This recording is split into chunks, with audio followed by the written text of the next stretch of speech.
कबीर साहब कहते हैं, आंधरी गुष्टी सृष्टि भई बोरी।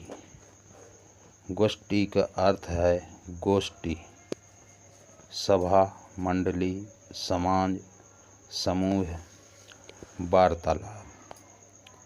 सतगुरु कहते हैं कि अनेक जगह देखा जाता है कि धर्म के नाम पर पूरी सभा विवेक छोड़कर अंध समर्थन में जुट जाती है। सतगुरु ने जब यह पंक्ति कही तब से आज तक आज विज्ञान अपने चरमोत्तर्क पर है। आश्चर्य होता है कि आज भी धर्म के नाम पर चलने वाले अनेक समूह, सभा और समाज गहरे अंधविश्वास में डूबे हैं। धर्मगुरु लोग ऐसी बातें डंके की चोट पर चलाते हैं कि जिनका विवेक के कारण कार्य व्यवस्था एवं विश्व के शाश्वत नियम से दूर का भी संबंध नहीं रहता। छूमंतर के बल पर सारा काम कर देने का झांसा देकर समाज को जो बेवकूफ़ बनाया जा रहा है वह चिंताजनक है। ईश्वर के नाम पर तो संसार को पागल बना दिया गया है। हर मजहब के अपने ईश्वर हैं। ईश्वर के अवतार पैगंबर तथा पुत्र हैं। हर मजहब के ईश्वर भगवान एवं देव प्रथा प्रार्थना और पूजा के घूस पाकर अपने भक्तों के पापों को माफ़ करते तथा स्वर्ग के टिकट देते हैं। लोग कर्मों के नियम को झुठलाने में लगे हैं। चमत्कार जो एक छल कपट एवं बेईमानी है, उसी के बल पर मनुष्य भोग और मोक्ष दोनों चाहते हैं। यह संसार का पागलपन नहीं है तो और क्या है। इस छलावे में तमोगुणी, रजोगुणी तथा सतोगुणी सभी मारे जा रहे हैं। अच्छे तथा ईमानदार साधक भी विवेक न होने से अंधविश्वास में ठगे जा रहे हैं।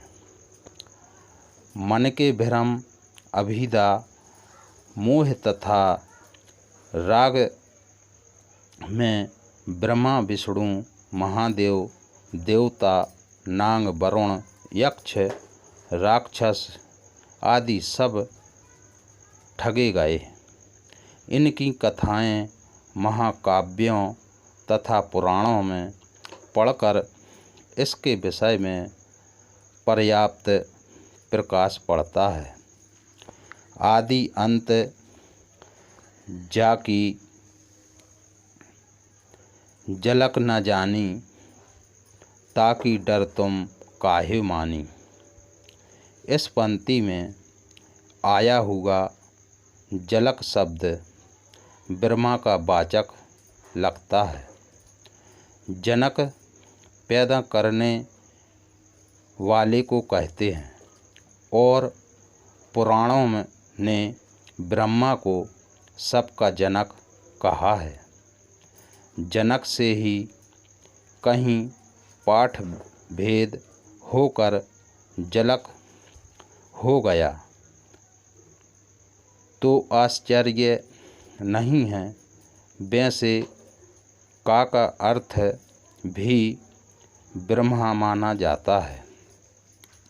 जल से ब्रह्मा की उत्पत्ति की पौराणिक कल्पना ने झलक शब्द ब्रह्मा के लिए उपयुक्त बनाया हो तो उचित ही है। सतगुरु कहते हैं कि जिसका आदि और अंत ब्रह्म नहीं जानते हैं, उसका भय तुम क्यों करते हो। ऋग्वेद काल के भी पूर्व जब लोगों ने देखा कि वर्षा, आंधी, भूचाल, अतिवर्षा, जल दावाग्नि, अवस्था परिवर्तन, प्रिय वियोग, मरण आदि से ऐसी घटनाएं हैं जो हमारी बुद्धि और बल के बाहर है। इसी प्रकार चांद, सूर्य, असंख्य सितारे, विशाल ब्रह्मांड इन्हीं भी नहीं समझ पाते कि ये कब, कैसे, कहाँ से आ गए। ऋग्वेद का ऋषि भी कह बैठा, जो अंधा वेद कह यह प्रव्योत तक आ जाता है।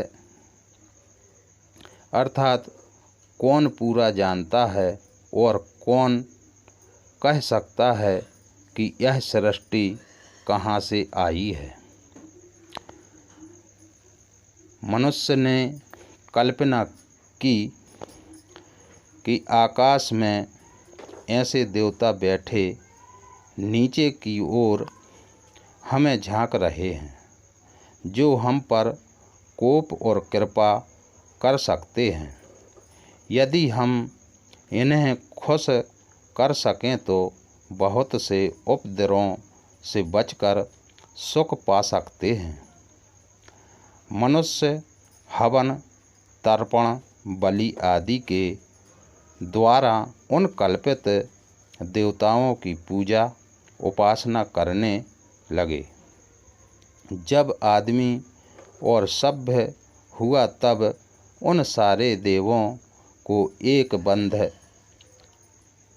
कर एक महान देव को मान लिया और उसकी पूजा सेवा कर उसकी नाराजगी से बचने तथा उसके आशीर्वाद को प्राप्त करने की अभिलाषा करने लगे।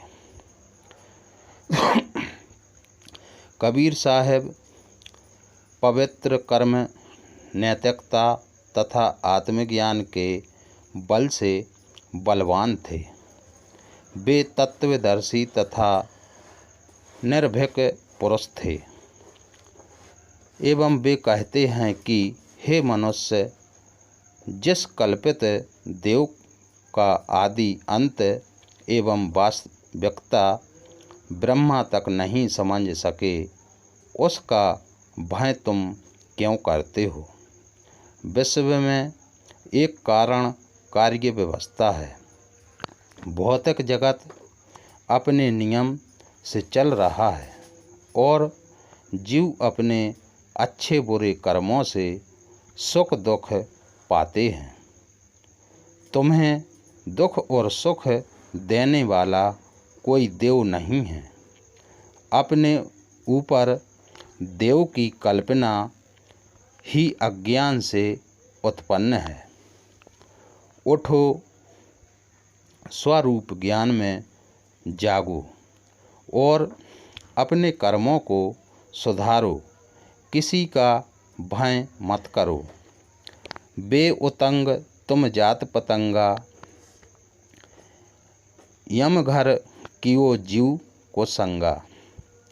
वे तुम्हारे कल्पित देव अग्नि की ऊंची शिखाएं बन गए और तुम उनमें कूंद कूंद कर जलने वाले पतंगे।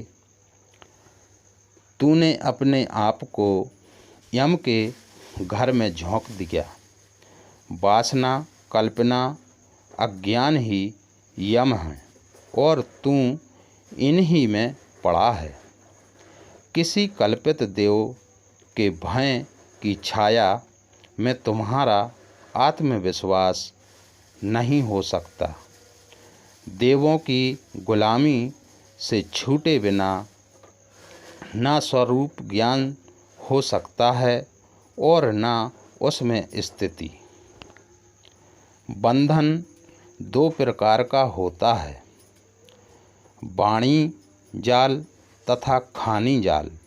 सतगुरु ने बीजक भर में इनको परखाया है। इस रमैनी की उक्त पंक्ति चौपाइयों में अपने वाणी जाल का निराकरण किया। अब आगे खानी जाल का निवारण करते हैं। नीम के कीड़े को नीम ही प्रिय है, गोबरीला कीड़े को गोबर तथा मल को ही प्रिय मानते हैं। विषयों में डूबे हुए जीवों की दशा यही है।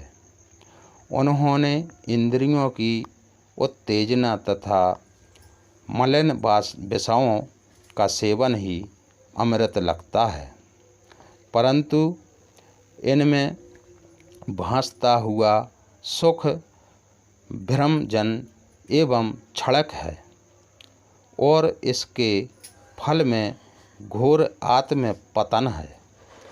यह अनोखा जीवन मलिन विषयों के सेवन के लिए नहीं है, यह आत्मानंद का अमृत रस पीने के लिए है।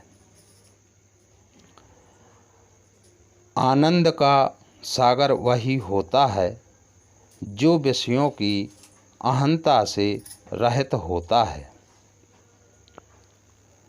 लोग विषय और अमृत के भेद को नहीं समझ पाते। भूल से विषय विष को ही अमृत माने रहते हैं। वे मनुष्य धन्य हैं, पूज्यनीय तथा वंदनीय हैं जो विषयों को विष तुल्य समझकर उनका सर्वथा त्याग करते हैं। शुद्ध और अशुद्ध जाति कहलाने से क्या होता है?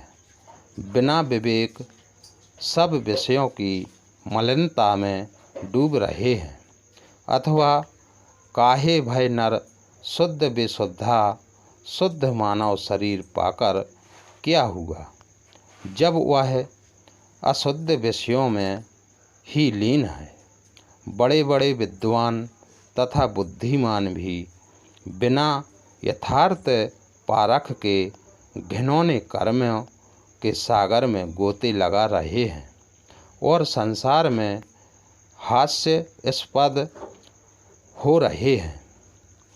यही है विवेकहीनता। ऐसे जीव विषयों के लोभ और आशा की रस्सी में बंधे हुए संसार भटकावी में भटकते हैं। विषयों के प्रति घृणा दिखाकर सतगुरु चेतावनी देते हैं, हे मानव, जाग देख, पहले के सभी लोग मर चुके हैं। बड़े बड़े नामी गिरामी नहीं रहे जिनकी हाँक से दुनिया कांपती थी, उनका कहीं चिन्ह नहीं दिखता। इसी प्रकार तू भी मरेगा। सपने में बहुत कुछ मिला, परंतु आँखें खुलने पर सपने का सारा राज्य गायब हो जाता है। सपने के प्रेमी से क्या लेना देना? संसार के सारे प्राणी पदार्थ सपने में मिले हुए के समान बिछड़ जाने वाले हैं। अतः इनकी मोह नींद से जागो। तुम्हारे मर जाने पर समय रूपी बालक का पर तुम्हारे पद चिन्ह कुछ दिनों के लिए रह जाएंगे। अतः तुम ऐसे पद चिन्ह छोड़ो जिन पर चलकर लोग अमृत धाम स्वरूप स्थिति की तरफ पहुँच सकें। यही तुम्हारे जीवन का फल है। लॉन्गफेलो की महान तथा प्रसिद्धि सूक्ति याद आती है। सभी महापुरुषों की जीवनियाँ हमें याद दिलाती हैं कि हम भी अपने जीवन को महान बना सकते हैं। जब हम महान बनकर संसार से जाएंगे, तब समय पूरी बालू पर अपने चिन्ह छोड़ जाएंगे। इस रमैनी में अंधविश्वास और विषयों के मोह का निराकरण कर वैराग्य की प्रेरणा है। साहिब बंदगी।